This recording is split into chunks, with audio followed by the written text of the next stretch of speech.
So I have a lot to say about Joe Rogan lately, the last few months, and I don't want to seem like I'm hating because he generally is a good guy and he proves that he can be intelligent and thoughtful on a lot of issues. I mean, he says some ignorant stuff in general, sometimes about trans individuals or, stuff men can't be feminists and things like that. I mean, but I mean, he's had Bernie and Tulsi and Andrew Yang on. He has, you know, lefty commentators that I watch, that I listen to all the time. My favorites being Kyle Kulinski and Jimmy Dore, and more recently Crystal Ball. So he's had some great people on, and he's, like I said, obviously he's a big proponent of weed. He's for UBI, and the way he frames it is a way that can even appeal to right wing or libertarian types when he says, it'll make America have less losers, and he's for erasing student loan debt, Medicare for all, and he puts it in a way where he says, if you just get rid of crime, if you reduce crime and poverty, and you just get, a burden off of people's backs, that society will just be a much better place. So the point is, he can be smart, but and that's exactly why it makes his political ignorance that much more frustrating. And I think that's at the core of of what's pissing me off about him, because I just think he represents the average Joe. I mean, no pun intended. That he has surface level thoughts and opinions, but they're not really well, mired out, and because he talks to so many people, he's bound to forget certain things, or he's bound to revert back to someone could tell him, if Kyle Kulinski's on and he tells him one thing, and then okay, he'll retain it, but then a week later, he's back to talking to a centrist or a right winger or someone who's just kind of apolitical, and then he just forgets about it, and you can't count on him to convey the information. Now, obviously, I can't play any of these clips because of copyright, but I'm gonna at least screenshot it, so if you want to watch it yourself and see what I'm talking about, go ahead. But the biggest thing is he thinks that what a lot of us on the left call corporate Democrats, the people that are they're effectively like Republicans, except for they're kind of pro-choice and pro-gay marriage, although even that's kind of more recent. But they're hardcore right wing on economic stuff, and they support wars and Wall Street and represent the rich and all that.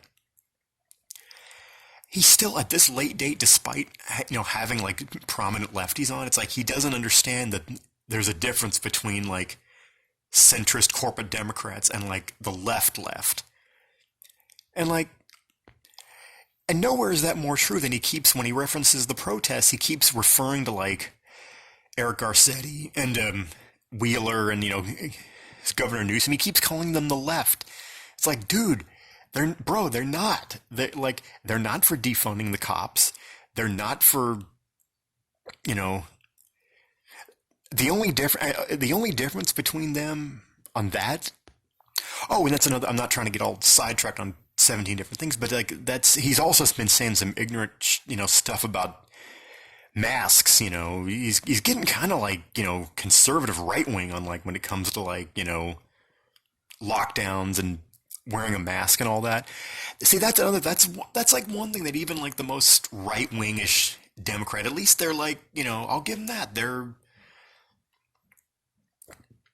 good about okay, wear a mask, social distance, be the barest of bare minimums, and he thinks that that's far left because of his right wing bros that he talks to and hangs out with a lot. I guess it rubs off on him. But when it comes to their end goal, it's the same. I mean, just here in this state, Newsom, he reopened too fast. Wasn't in any major hurry to give anyone, economic relief. We got one stimulus check, and that was months ago, and the $600 for people that were getting that, $600 a week, unemployment insurance, that ran out in July. There were no hurry to provide any more of that. So, the only difference is a corporate Democrat will wear a mask, and whereas some right wingers will be yeah, my freedom not wear a mask, But they're both hardcore capitalists. Their end goal is the same. It's to, just rush people back to work. And I don't think he understands those nuances. And it's like, that's the reason, like, those, spineless Democrats, they're the reason that a lot of us are protesting in the first place. Because they don't want to make any substantive changes. They just want to do, like, surface level, window dressing. Oh, we're going to take a knee and we're going to, paint BLM on the street, but we're not going to defund the cops. We're not going to retrain the way anyone does things. We're not going to hold them accountable when they shoot or kill somebody.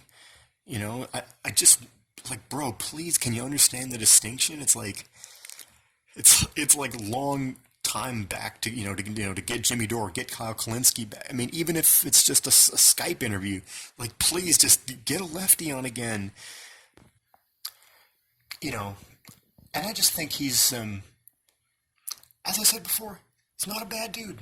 He's just, like I said, he's just, he talks to a lot of right wingers, and he's, at his core, he's just a regular guy, and I can't expect him to be a political expert, but it is frustrating to someone who's just mired in this stuff like I am to see, all these ignorant takes. I just think he's not politically savvy. He's not, knee deep in it. So, like, if he gets an uneducated, if he has a guest that gives him like an uneducated take, he doesn't have the political smarts to be able to, like, just swat it down and be like, no, you're wrong, here's why you're wrong, and let me explain, da da da. He doesn't have that in him. Another example of that is with Biden. I mean, he always, maybe he has, and I don't watch every episode, obviously, just if I'm interested in the guest or the topic. Maybe he has, and I haven't seen it, but he's many times he talks about, whenever he talks about him, it's just the cognitive decline. It's just the dementia. It's never policy. It's never policy issues. He never mentions the crime bill, never mentions the cutting Social Security, never mentions that, even with the West Coast on fire, he's not going to ban fracking, not going to give us Medicare for all, even during frickin' COVID. He's, stuck in the 80s with this, and not in the good way, not in the cool way, but in, like, the drug warrior, anti-weed, and he's a big weed guy, so he's, he of all people should be upset about that too. Not going to make, marijuana legal on a federal level. Rude to, like, immigrants and climate activists and all that. I mean, he's the personification of, get off my lawn. And then while we have massive civil unrest, he has, an even more tough on crime top cop in his VP slot. I mean, how tone deaf can you be? And look, I get it. There's one person who has a number one podcast. It ain't me, it's him.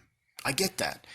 But then it's like, maybe he didn't mean for it to be number one, but it is as big as it is. He's not just, you're not just a regular dude talking to, your 10 friends in your basement. You have what I would tell him is, bro, the influence you have is tremendous.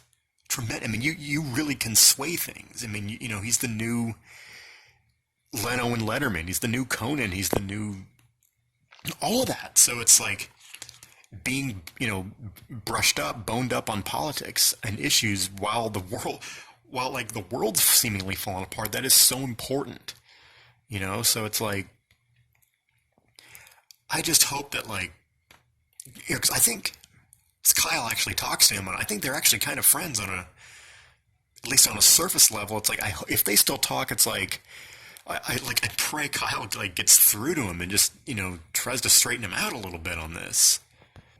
Because, with the platform he has, I hate to sound, preachy here, but it does come, I think, with some level of responsibility.